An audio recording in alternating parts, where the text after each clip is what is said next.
Hey there, and welcome to an episode of A Smoker's Guide to Hallmark. It's been 9 months since we've done one of these suckers, so cheers. Yeah, I know this is filthy. I gotta clean it later. So, we are back to our regularly scheduled A Smoker's Guide to Hallmark with the added bonus that I'm now a mom. So today is just answering some questions that people had throughout my pregnancy, and then after my son's birth, people had some questions. So today we're just going to be answering some of those, and then we'll get back to the fun stuff. So a lot of people asked how my pregnancy was overall, and that's a really difficult question to answer because there was so much happening external to my pregnancy. Like, I went to 3 funerals in the span of 9 months. So that was an emotional toll that had nothing to do with the pregnancy, but it was just something added on top of the hormones and everything like that, and worrying about your unborn child. And then at 20 weeks we got locked down here in California, so, and it still hasn't been lifted, so I spent the second half of my pregnancy in lockdown, so I didn't have that social aspect anymore to help keep you sane when, you know, you're carbon copying a human. So it was a little difficult, but overall, like, everything regarding the pregnancy was fine. Like, easy peasy, lemon squeezy. Another question was, hospitals during COVID. It was, I really don't know, because the last time I was in a hospital was in February, when my grandfather died. So that hospital experience was obviously different, but like being in a maternity ward and being in ICU is very different. So I can't really comment on that. I assume there was less people, but I got admitted at 2:30 in the morning, so I didn't see anybody at the hospital besides the people that were helping me. And then once you're in your maternity room, like, I didn't leave. Like, I gave birth in that room, I recovered in that room. I didn't leave that room until I left the hospital. So I have no idea. I have no idea what it was like during COVID. I assume it was different. The only real difference is that Sasha and I had to wear masks whenever somebody was in the room with us. But other than that, it was normal. However hospital experiences go, it was fine. The girl's name that we picked, the other L name, I'm not going to give that away because that name is still carrying on to the next child. So if the next child's a girl, we're going to use that name. So I'm not going to say what that name is, but we will have a new boy name, obviously, because we had a boy. Am I going to go back to work? I plan to, mostly part-time, but right now I'm just a stay-at-home mom. Loving it and hating it all at the same time.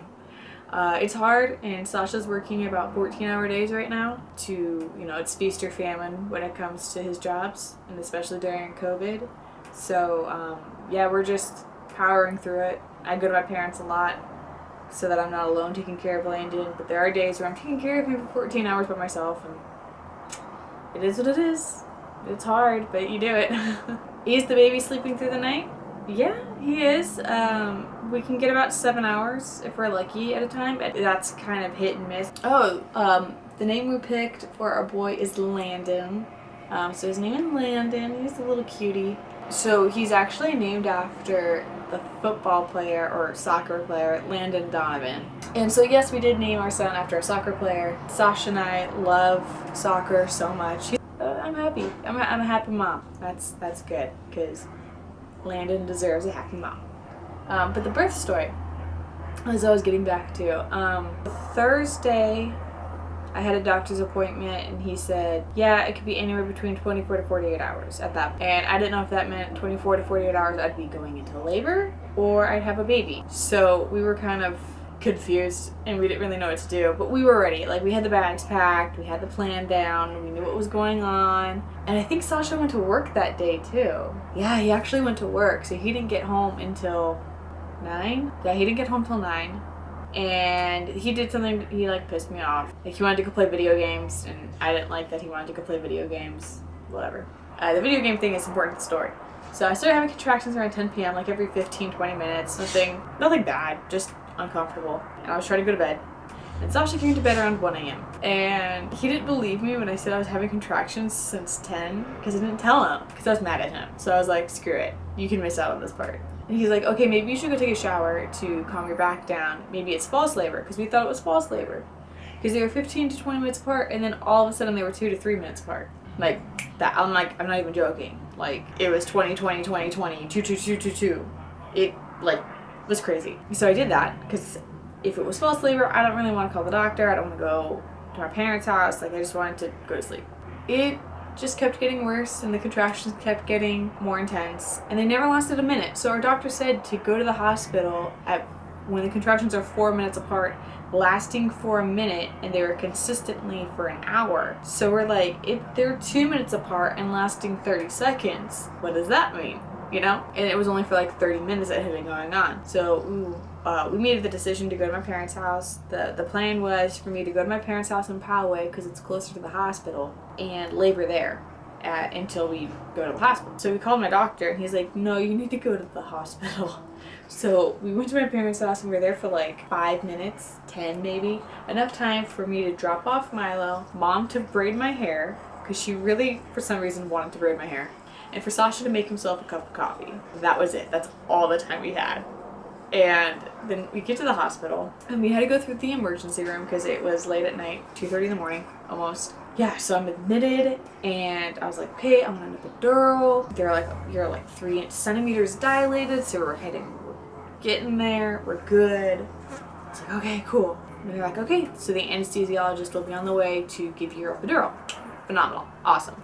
At that point, I was having like really painful contractions, like the screaming kind of contractions, and I, like, you know, you forget the pain, and I don't remember what those felt like, but I remember my reactions to the pain, and I remember Sasha's reactions to my reactions, and I'm just like, I don't want to do that again.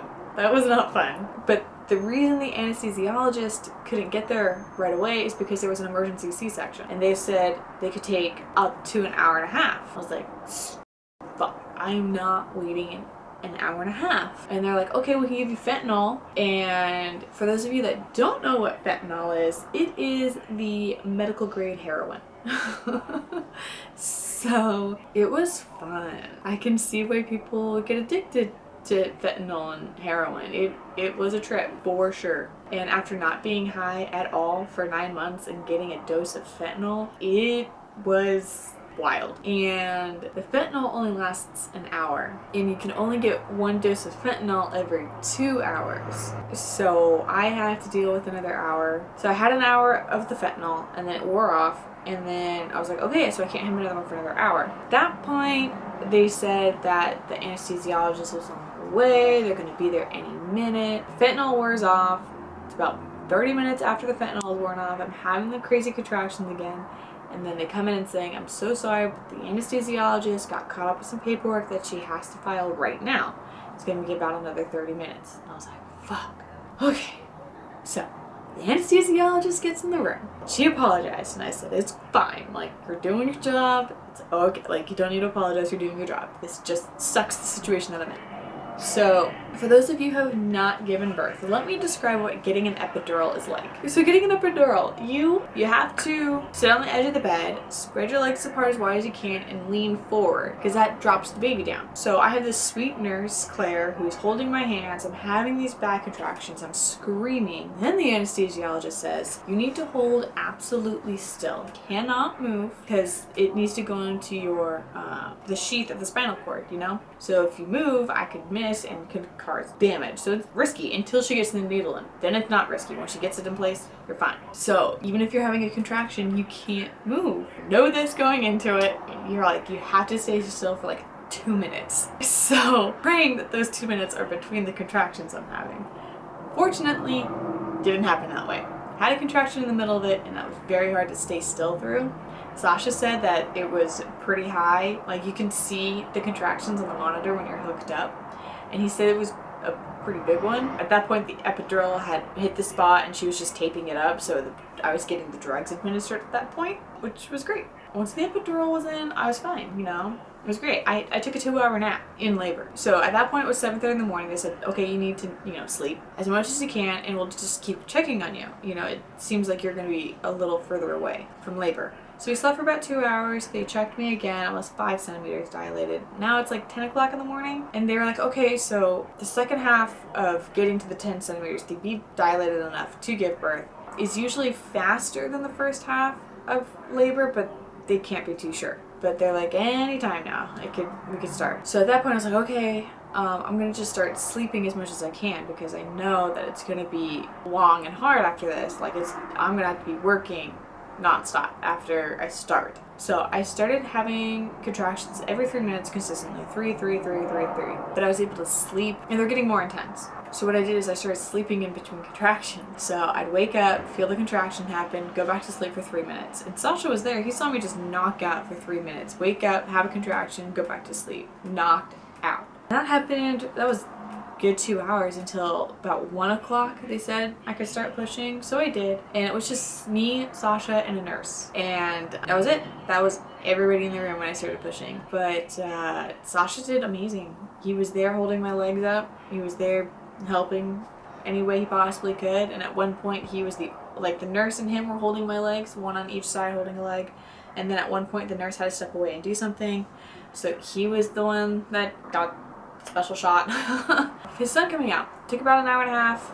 My doctor came in and 3 other nurses, and they were there when we delivered the baby, and we didn't know what the sex was, so we had no idea he was going to be a boy. He came out and everyone's screaming, and I'm like, I don't know what's happening. I just know that it came out because I could feel that, but everyone's screaming at you because they're all excited because nobody knew. Nobody in that room knew. And yeah, it was weird. And then I looked at Sasha and he's screaming, he has a sack, it's Landon. And I was like, what?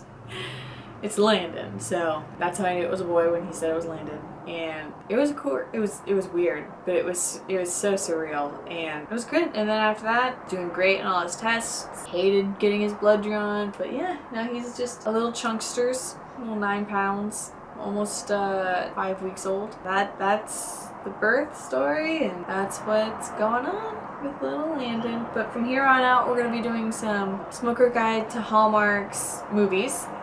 We are back at it. Yeah, so if you have any movie recommendations, let me know. If you have any smoking recommendations, let me know. Today, forgot to mention, today I'm actually smoking from my own reserve. I grew a bunch of weed right when it became legal in California. Recreationally legal. Yes, it's filthy. Don't look at the filthiness. I have to clean it tomorrow. But this is, I think, either Super Lemon Haze or it's Gorilla Glue 4. Those are the 2 strains that I grew. It's from the container from before I got pregnant, so if the container's not labeled, I do have jars that are actually labeled. I just don't remember which one it is. That was this episode. Hope you guys enjoyed getting your questions answered. I hope I answered everybody's questions. If not, let me know and I'll answer it in a different video. It's not that hard. Hit the subscribe button. Let me know if you have any movie recommendations.